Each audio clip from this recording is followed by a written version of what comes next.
बिस्मिल्लाहिर्रहमानिर्रहीम। मैं हूं नवी सत्ती और आप देख रहे हैं हमारा कैपिटल वन टीवी जो कि डिजिटल प्लेटफॉर्म है। ये जो वफाक की लड़ाई थी, जो आपस में आपने देखा होगा कि जजेस की लड़ाई थी, फिर पार्लियामेंट इन्वाल्व हो गई, यानी तमाम इदारे इन्वाल्व हो गए। वो मामला जो है वो आज़ाद कश्मीर में पहुँच चुका है और आज़ाद कश्मीर में भी जो सरदार तनवीर इलियास पर फुल हाई कोर्ट का जो बेंच था मुजफ्फराबाद 6 जजेस पर मुश्तमल था, उन्होंने भी तौहीन अदालत जनाब लगा दी गई और उनको नाअहल करार दिया गया। यानी अभी इस वक्त जो है वो सरदार तनवीर इलियास जो है वो आज़ाद जम्मू एंड कश्मीर के वज़ीर आज़म नहीं है। अब जो अगला सूरत है वो कल सुप्रीम कोर्ट में जाएंगे। सुप्रीम कोर्ट का जो फुल बेंच है, जो 3 जजेस हैं, जो उसमें देखना होगा कि क्या कल वो इस मामले को कलअदम करार देकर उनको बहाल कर देंगे या वो इसको यानी कंटिन्यू करेंगे इस मामले को और केस टेकअप होगा।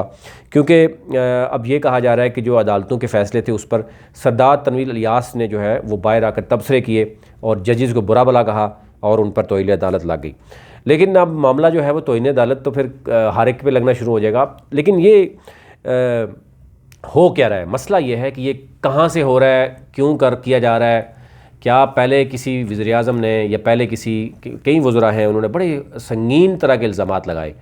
इस वक्त भी PDM के जो मेंबरान हैं, बहुत से लोगों ने जजेस के ऊपर तस्वीर भी चलाई और क्योंकि वो हुकूमत में हैं और वो इस वक्त जजेस को भी बड़ा मुश्किल टाइम दे रहे हैं। इवन कि आप देखें जुडिशल कमीशन जो उस तरफ आप बात कर लें, फिर आप देख लें काबीना में किस तरह के फ़ैसले हो रहे हैं। अभी जो बिल पास करने की बात की गई या पार्लियामेंट में करारदाद लाने की बात की गई, वैसे तो करारदादें बहुत आती हैं पाकिस्तान में, तो एक और करारदाद आ गई कि जनाब फिर आज ख़ुद नोटिस के ऊपर सुप्रीम कोर्ट के जो चीफ़ जस्टिस है उसको कैसे बांधने की कोशिश की गई कि सिर्फ यानी चीफ़ जस्टिस जो है ना कोई सो मोटो भी नहीं ले सकता। उसकी रीज़न है 2 बड़े अहम केसेस हैं जिसमें मियां नवाज शरीफ भी हैं, जहांगीर तरीन भी है और बाकी लोग भी हैं। आज ख़ुद नोटिस पे फारग हुए हैं। जो ही आज ख़ुद नोटिस का मामला होता है तो फिर क्या होगा।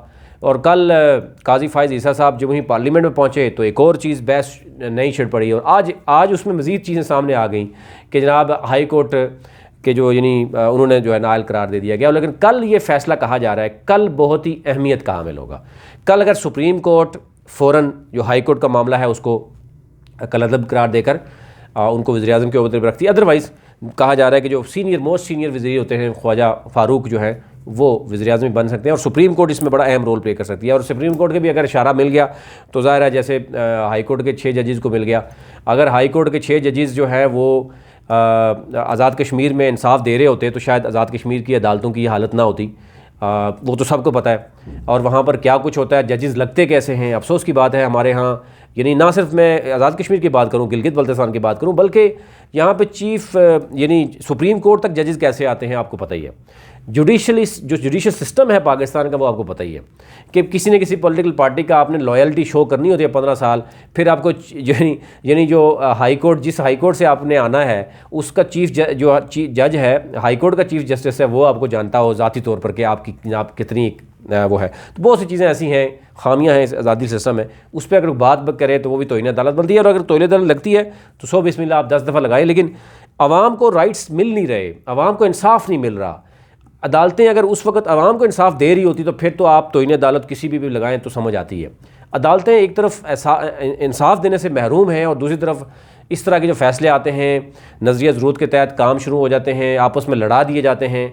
और हमारे यहाँ जुडिशरी भी, हमारे यहाँ पूरी पार्लियामेंट, हमारे यहाँ पॉलिटिकल पार्टीज़ अभी तक सबक नहीं सीख सकी, तो और शायद अब इसके बाद उनके लिए सीखना भी मुश्किल हो जाएगा। ये ओवरऑल सूरत हाल है अभी, क्योंकि हम देख रहे हैं कि आज़ाद कश्मीर और गिलगित बल्तिस्तान की बात भी हो रही है कि जनाब उस वज़ीर आला की एक डिग्री का मामला भी है, उसको भी जो है फ़िक्स किया जाएगा। वहाँ का एक जो मिनिस्टर है वो जो हल्का 2 का उसका भी मामला है, वो जाली वोट डाल के उसको जिताया गया था PTI के दौर में, उसके भी फ़िक्स करने की बात की जा रही है। तो यूँ यानी मज़ीद बहरान जो है वो ना सिर्फ KP और पंजाब से निकल कर बाकी फेडरल से निकल कर अब गिलगित बल्तिस्तान और AJK तक जो है वो पहुँच रहा है और आने वाले दिनों में मज़ीद आवाम के लिए जो है वो महरूमियाँ ही नज़र आती हैं। पहले ही जिस हद तक इन्फ्लेशन पहुँच चुकी है, गुर्बत में इजाफ़ा हो चुका है, क्राइम्स बढ़ चुके हैं, मज़ीद इस तरह की चीज़ें अभी सुधरती हुई चीज़ें नहीं आ रही। हमारे स्टेक होल्डर जो हैं वो अभी भी इस मुल्क के साथ खेलना चाहते हैं। अफसोस की बात है कब तक खेलेंगे, ये अब आखिरी शायद खेल होगा।